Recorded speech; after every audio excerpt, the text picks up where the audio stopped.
Well, you mentioned the albums, and I was curious for being so well known as a live act. How do you approach the studio and harness that energy away from a live audience? Well, I've been joking around that we should bring in some like Oculus virtual reality goggles into the studio and put ourselves in that like wild, high energy live setting. Yeah. But it would be hard to see your guitar, so I decided against that. But yeah, it is an interesting balance between keeping everything polished while, replicating that live energy that we love so much, that we kind of feel like is our bread and butter, like is peaking those jams from the crowd's energy and from our own excitement at shows. And I think, practice makes less imperfect. I think we've had better experiences from that standpoint each album. So it's become a little easier to harness that energy. But, that's the thing about playing live, man. There's nothing like it. And, as best as you can put yourself in the mind, that headspace of being live when you're recording in the studio, it's just, it's not going to be as genuine as the adrenaline you're receiving from a live show.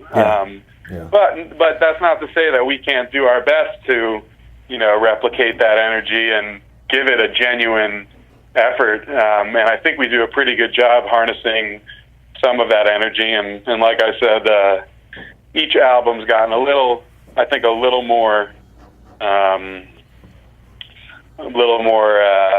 energetic and more similar to our live setting. Yeah.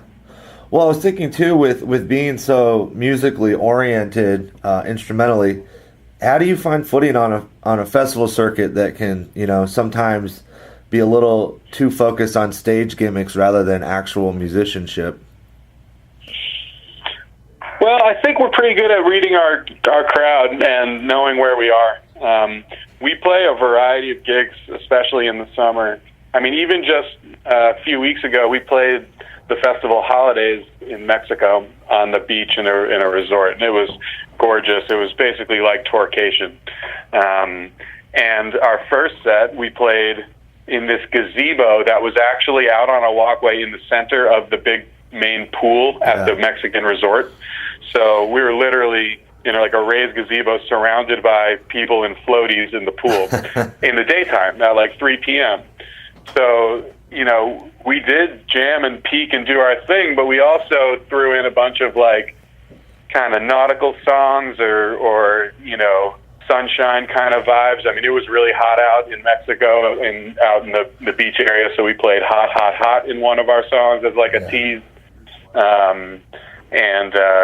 We have a couple songs of our own that refer to the water quite a bit that we played, and we also kind of fooled with the crowd because a lot of our fans know we play the song Under the Sea from The Little Mermaid, but instead of doing that, we gave them a little Hakuna Matata because we also had no worries at that time, and it applied as well.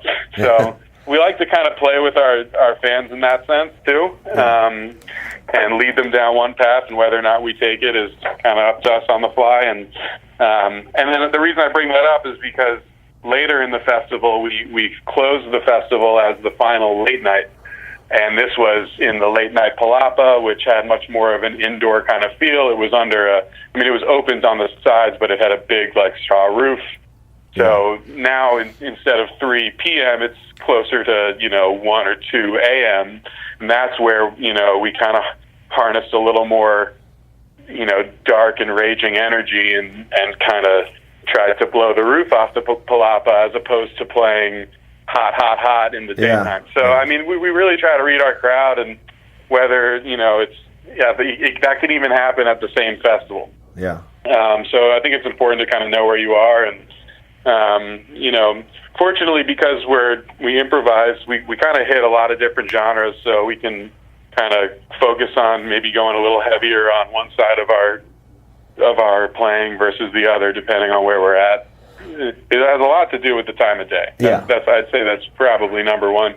And then, of course, the the inside-outside factor is very interesting. And it's funny, like after touring all year and then you get ready for summer festivals, you're like excited because you've been inside for so long and you want to breathe and be outside. And then by the end of summer, it works out just about perfectly where you're like, all right, well, I want to get back inside and have, be able to see my pedal board every time and be able to control the elements a little bit, get better sound, get a longer sound check. And it really works. It's almost a perfect kind of cyclical thing where you're like, all right, I'm ready to be inside. And like, all right, I'm ready to be back outside, Yeah. So that's always a factor too. Well, what is the place of a jam rock act in the digital age? Because the music and the business landscape is vastly different and constantly changing than it was maybe 10, 20, or 30 years ago. Well, I mean, we're all, kind of in the Spotify world now, whether we like it or not. And we love Spotify. It's given us the ability to reach so many fans, not only regionally, but internationally. It's just such a cool way to discover music. And we're kind of navigating our releases, whether or not we should put live recordings on something like Spotify versus other platforms like nugs.net, which we use quite a bit. Yeah.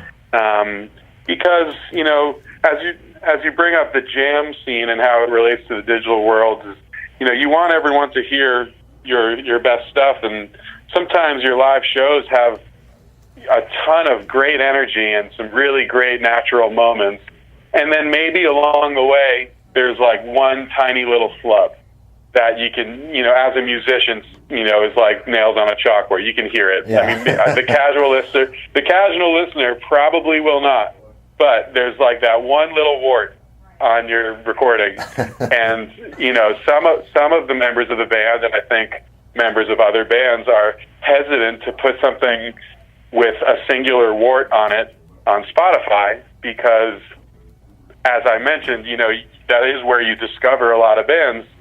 So do we want people discovering us with a track that has an error in it, whether how big or small? And, that's kind of a conversation we have quite a bit as it relates to improvising and then doing something with that audio in this digital world. It's kind of, we go back and forth on it. It's great to have, grab fans fans have minimal attention spans, or I should say new fans, or people just scanning music.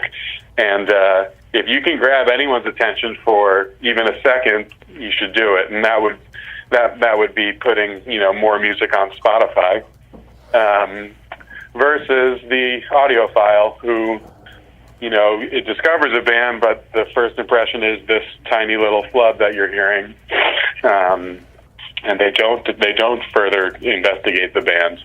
I tend to lean towards putting more music out there and letting people, experience a product that we're 99% happy with, versus worrying about something the casual listener might have missed. Well, that's one of the things too. Is when you're in the genre of music that you're in. That's part of the risk. That's part of the agreement you have with the improvisational gods. Yeah, it's part of the risk and it's part of the reward. You know, I mean, you get some really exciting stuff, and the question becomes: should that moment be, encapsulated and saved through the test of time, or was it a fleeting live moment, which is part of the beauty of jam music too? Yeah. Is that, that's why you go to the concerts instead of listening to the tapes, because it happened there, and being there is that one spontaneous moment that comes and goes, and what you do with it is kind of up to you, but it has to be experienced. So that's an advantage of withholding the recording. So, basically, we have long conversations about it, and afterwards, we don't know what to do. That's how the jam scene navigates the digital world. Yeah. What are you learning about the guitar these days? About the guitar? Yeah. Well, I mean, obviously you've been playing it for a long time, but what are you learning about it that's surprising you, or things that you're discovering recently? Well, we had a really awesome sit-in recently when we were up in Boston. we had a very fantastic player and Berkeley professor named Tomo Fujita join us at the Paradise Rock Club when we were sold out for the weekend, and he came out and he's a funk kind of guitarist, and one thing he did was even he did some strumming patterns that he was actually muting the guitar and just doing these chuck sounds in between playing. Yeah. So it wasn't the notes he was playing. It was almost like the notes he wasn't playing. He has a really cool style where he can go kind of put it up, kind of just. He doesn't do like a standard chuck chuck. He does like a chuckity chuck. He does it, and he does it really quickly. And he kind of moves his right hand to different pickups on the guitar. So I assume that would amplify different parts of that rhythmic kind of pattern wherever you place your right hand over the front pickups, the back. So that was really interesting. And I'm the rhythm guitarist, so I found that technique added a lot of grit and texture, and I'm a big fan of utilizing that muted just chuck chuck. Because another thing is we don't have a percussionist regularly, so it adds a percussive layer to the backing tracks. Yeah. So I found that to be really interesting. It's the classic, it's not what you play, it's what you don't play kind of situation, but more of a rhythmic percussive usage. Well, my last question is, when you're on stage and you're in the middle of an improvisational jam and everybody's with you, the energy's back and forth, right in the heart of it. Where do you go in your head, and what are you seeing and feeling that the audience might not be aware of or realize? Well, I mean, honestly, if we're in that sweet spot where the energy's flowing and the jam is moving organically, hopefully I'm not thinking of anything.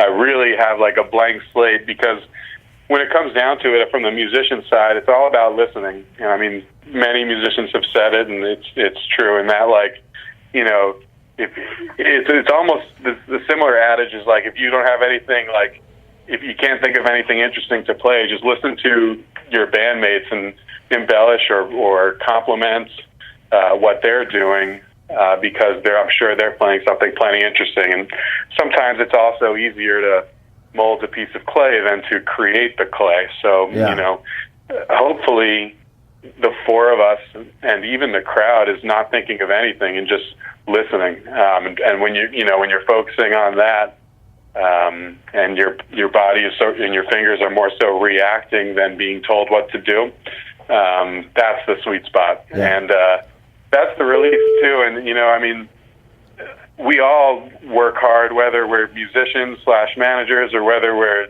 working the regular 9 to 5, or working on projects on the side. No matter what, having a space to clear your mind completely is basically like that Eastern meditation that more of us should be doing. And I don't meditate, but hopefully we jam well enough where I'm not thinking too much. Yeah.